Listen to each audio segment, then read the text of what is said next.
Fala pessoas, dia 6/12, sexta-feira, finalmente, mais aí um dia da semana, acabando uma semana, muita coisa aconteceu essa sexta-feira, tá? Deixei aí mais ou menos 30 notícias só de hoje pro vídeo exclusivo. Se quiser ajudar o canal, tem o link da Amazon, clicou, navegou, comprou, comentário fixado, tanto na descrição, mas hoje tem muita coisa importante, a gente vai conversar bastante, inclusive da questão do golpe que o general, atacado por militares radicais por barrar golpe, rompe silêncio.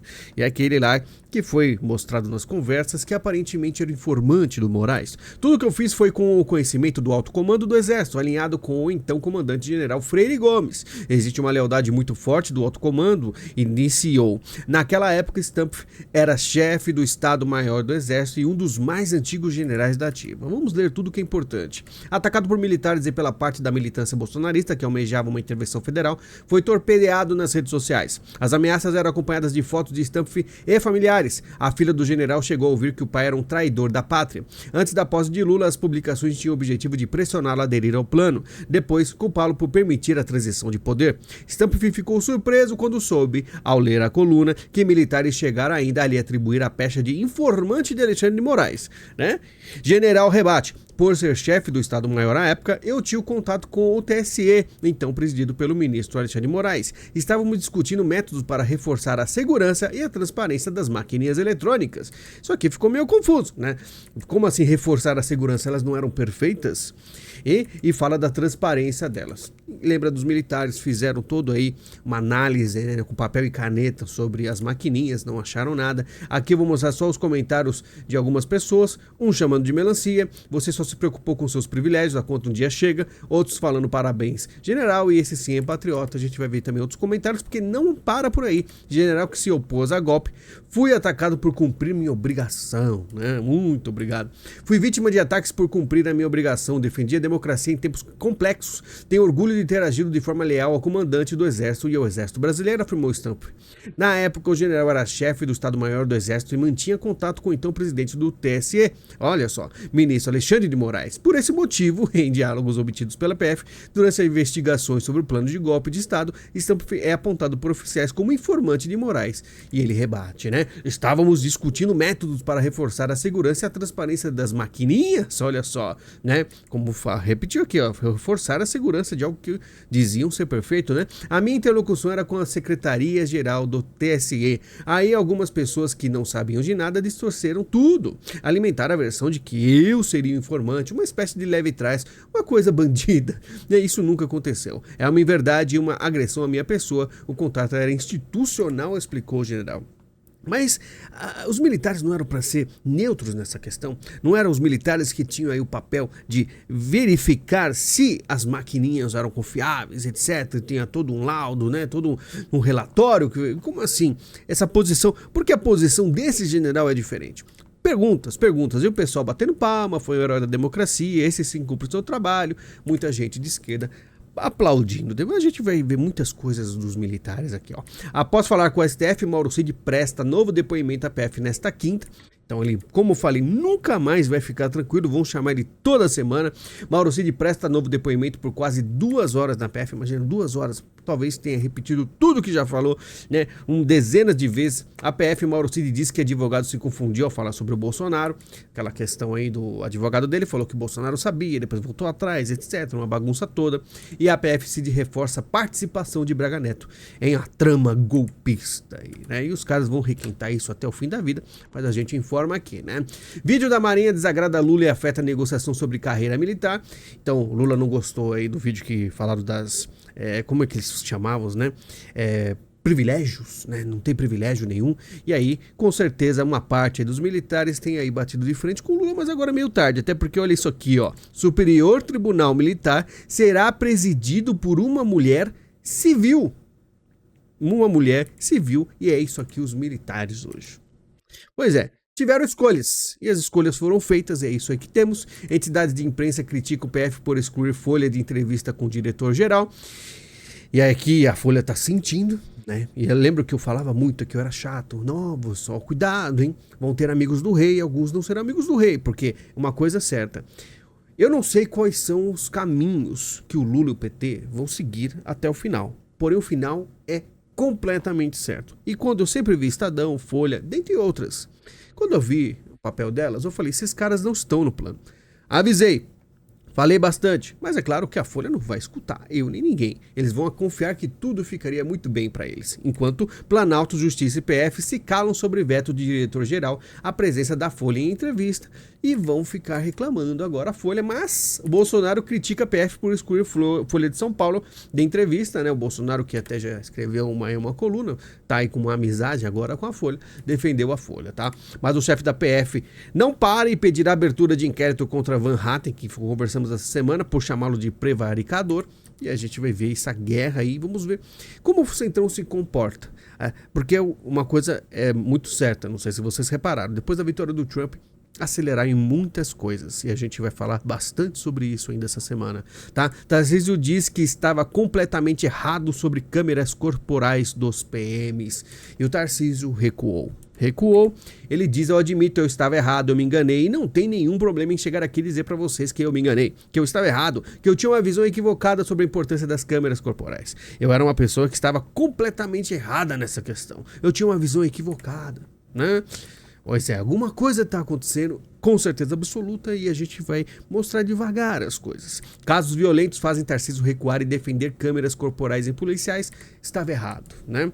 Pois é, continua contra as câmeras, mas agora a repercussão está grande, pegou mal e a gente vai mostrar como é a esquerda, que não adianta você abaixar a cabeça, os caras vão bater em você de qualquer forma. Em erro que custou a vida de muita gente, impeachment já, e os caras estão um pouco se ferrando. Tarcísio admite crise com violência policial e fala em redesenhar a PM. Sim, tá acontecendo muita coisa aí, que sinceramente está muito acima do normal. Estranhamente, Lewandowski quer medidas de combate ao uso letal da força de polícias, então querem redesenhar, né? Deputadas apresentam um projeto que obriga o uso de câmeras corporais em polícias de todo o país. Tá aparecendo um monte de caso que, sinceramente, eu nunca vi, né? Não importa nem se estão gravando, eles vão lá e fazem, né? 12 PMs envolvidos em agressão a idosos em São Paulo são afastados, tudo bizarro, e olha só os números. Ouvidoria registra alta de 40% em denúncias contra PMs por agressão em São Paulo este ano. 40% por quê? Se todos os anos estava sempre a mesma coisa, sempre você tem aí um caso, né, esporádico, uma coisa isolada, do nada 40%. Estranho, né? Porque reservei um monte de notícia, essas e além de outras, mas a gente vai mostrar só em vídeo exclusivo, a gente vai ler cada uma delas, porque são casos extremamente bizarros que não fazem sentido algum. Enquanto isso, fica prestando atenção nos detalhes que a gente vem mostrando aqui, ó, bancada do PT, pessoal, vão apresentar pedido de impeachment do Derrite. Então a gente percebe, já começa aí a Jovem Pan veicular, ó, violência policial deve gerar troca de comando da Polícia Militar de São Paulo.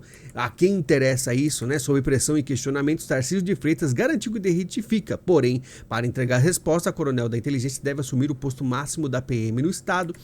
Mudanças, né? 27 milhões do Ministério da Justiça para comprar essas câmeras. E governo Lula estuda criar norma para regular o uso de força pelas polícias, tá? É aquilo, estão querendo redesenhar tudo, né? Ainda se fala numa polícia ostentiva, né? Federal, aparecendo aí.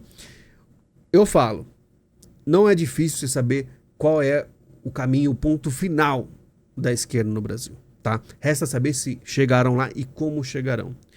É sempre um mistério, sempre casos explodindo que, por exemplo, acontecia muitas coisas que pararam, aí voltam, né, como se fosse um fluxo. Não é muito estranho, né, as coisas acontecerem em fluxo? Enfim, muita coisa a ser conversada, depois a gente conversa. Porque Lira diz que Lula é candidato fortíssimo para 2026 e que direita não tem nome além de Bolsonaro. A gente lê isso aqui, só que o Lira foi um pouco além, tá?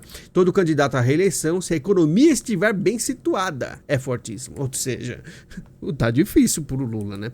Tem números aí maravilhosos na Globo, no IBGE. Mas o povo sabe que tá difícil, né? Comprar alguma coisa aí no mercado. Mercado financeiro acha que Bolsonaro vai ser preso, mas vota nele contra Lula, segundo o Coeste, porque estão desesperados. A gente sabe que qual é o plano do Lula? Tem gente que vai mentir pra você. Tem gente que vai falar que o Lula não é comunista. Tem gente que vai falar pra você que o Lula é neoliberal. Não, que o Lula é globalista. Mas existe um simples assim, só você ver a história do Lula, do que é o PT, do que é o comunismo e o que acontece com países comunistas. Ou seja, é muito fácil ver o final dessa história. Resta saber se eles vão conseguir, né? Mas tem gente que vai te enganar. Não seja enganado, tá? O governo Lula quer tributar na fonte de dividendos de contribuintes de alta renda, tá? Aqueles de 50 mil reais, 7,5%. Afeta pessoas que ganham bem. Por quê? Porque são empresários, muito provavelmente, têm empregados.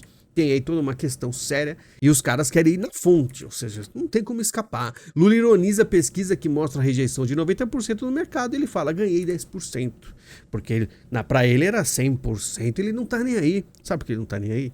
Porque isso é um comunista. O comunista é pouco se... propriedade privada, empresas, o que é isso? O Estado acima de tudo e de todos. Simples assim. Não é assim que funciona?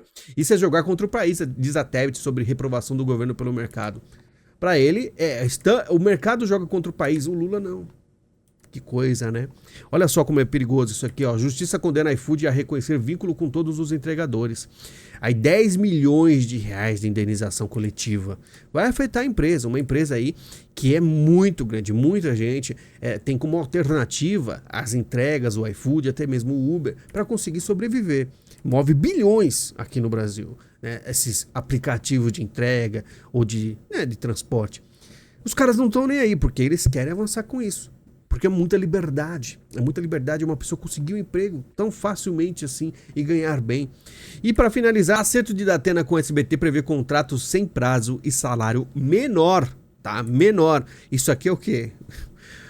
Deu uma cadeirada, pegou mal, né? E isso aí é o que acontece quando o cara ele vai se meter em uma situação, porque ele tá, né, sempre naquela bolha dele, agindo daquela forma, ele sempre, todo mundo em volta dele fala que o cara é o máximo. Quando chega aí a enfrentar certas pessoas, mostra o que realmente é e perdeu bastante.